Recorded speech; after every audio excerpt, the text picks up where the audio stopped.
مسلمان کا کیا عقیدہ نظریہ سوچ ہونی چاہیے کہ اللہ کے سوا کسی سے جب مدد طلب کی جاتی ہے، اس کے بارے میں کیا عقیدہ ہے؟ ہمارا بنیادی اعتبار سے جو نظریہ اور عقیدہ ہے یعنی اہل اسلام کا، وہ یہ ہے کہ حقیقی مددگار ہر معاملے کے اندر یہ رب العزت جل و علا ہے۔ جب بھی ہم کسی سے مدد طلب کرتے ہیں، چاہے انبیاء کرام علیہم السلام سے کر رہے ہوں، چاہے اولیاء سے کر رہے ہوں، اہل بیت اطہار سے کر رہے ہوں، صحابہ کرام علیہم رضوان سے مدد طلب کر رہے ہوں، ان تمام سے مدد طلب کرتے ہوئے چاہے براہ راست ہم ان کو پکاریں یا ان کا وسیلہ رکھ کر ہم اللہ تبارک و تعالی سے سوال کریں، یعنی ان کو وسیلہ بنا کے اللہ کی بارگاہ میں پیش کریں، دونوں صورتوں میں ہمارا نظریہ اور عقیدہ یہ ہے کہ حقیقی اعتبار سے ہم اللہ تبارک و تعالی کی بارگاہ میں ان کا وسیلہ ہی پیش کر رہے ہوتے ہیں۔ حضرت سیدنا ربیعہ رضی اللہ تعالیٰ عنہ نبی پاک صلی اللہ علیہ وسلم کو رات میں وضو کروایا کرتے تھے تہجد کے وقت،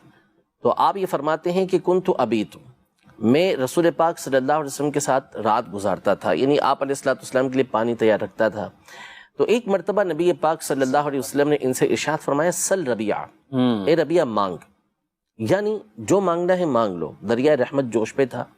اب ان کے الفاظ دیکھیں، یہ صحابی ہیں رضی اللہ تعالیٰ عنہ جو نبی پاک صلی اللہ علیہ وسلم سے براہ راست توحید کو سیکھنے والے ہیں۔ ٹھیک، سوال دیکھیں، اسألک مرافقتک فی الجنہ یا رسول اللہ، یعنی میں آپ سے سوال کرتا ہوں، آپ سے سوال کرتا ہوں کہ جنت میں آپ کے ساتھ رہوں۔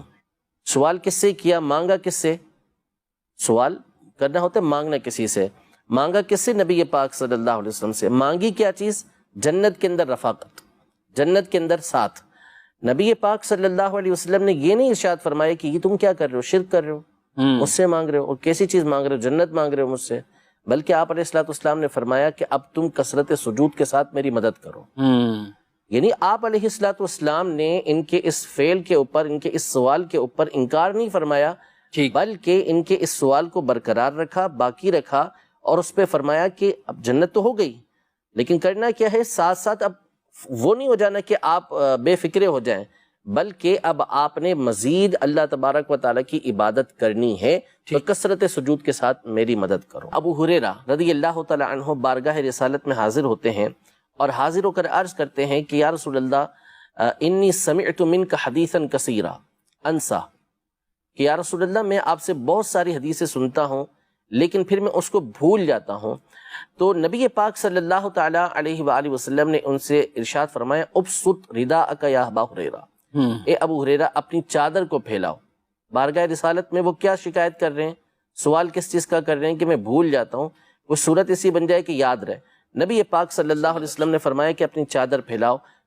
آپ علیہ السلام نے فغرف بیدیہ، اپنے ہاتھوں کو یوں چلو بھرا ہوا میں اور ان کی چادر کے اندر ڈال دیا اور فرمایا فضم، کہ اس کو اپنے سینے سے ملا لو۔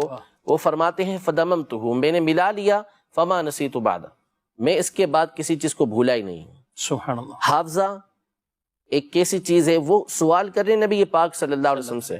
نبی پاک صلی اللہ علیہ وسلم نے یہ نہیں فرمایا دیسی دوا کھاؤ جا کے، معجون کھاؤ یا خمیرے کھاؤ، بلکہ نبی پاک صلی اللہ علیہ وسلم نے عطا فرمایا کہ چادر پھیلاؤ، اور اس میں آپ نے چیز ڈالی اور فرمایا کہ اس کو اپنے سینے سے لگا لو، اس کے بعد وہ بھولے بھی نہیں۔ اور چیز بھی بظاہر نظر آنے والی، یعنی مٹھی بند کر کے آپ حافظہ دے دیا ان کو، حافظہ ماشاءاللہ، اور ان کو یہ فائدہ بھی پہنچا۔ آپ مجھے بتائیں کون سا حکیم ہے جس کے پاس آپ جائیں گے اور اس کو کہیں گے کہ بھائی میرا حافظہ کمزور ہے، بھول جاتا ہوں، کیا کروں؟ وہ اٹھا کے یوں چادر میں آپ کے ڈال دے اور آپ کو بولے کہ لگا لو سینے سے اور فیس دے دو میری، تو کوئی فیس دے گا اس کو؟ وہ خمیرہ دے گا آپ کو، طرح طرح کی دوائیاں دے گا جس سے آپ کا حافظہ مضبوط ہو۔ ٹھیک ہے، کون ہے ایسا کہ جو کسی شخص کے پاس جا کے یہ کہے کہ میں آپ کے ساتھ جنت کے اندر رہنا چاہتا ہوں؟ ظاہر ہے کہ یہ اسی کو کہا جائے گا کہ جس کے بارے میں یہ اعتقاد ہو کہ اللہ پاک اس کو اس بات کی قدرت دے گا، اللہ پاک کی عطا سے یہ چاہیں تو مجھے حافظہ دے سکتے ہیں، اللہ پاک کی عطا سے چاہیں تو میری جو مصیبت ہے، میری جو پریشانی ہے وہ دور کر سکتے ہیں، مجھے حافظہ عطا کر سکتے ہیں۔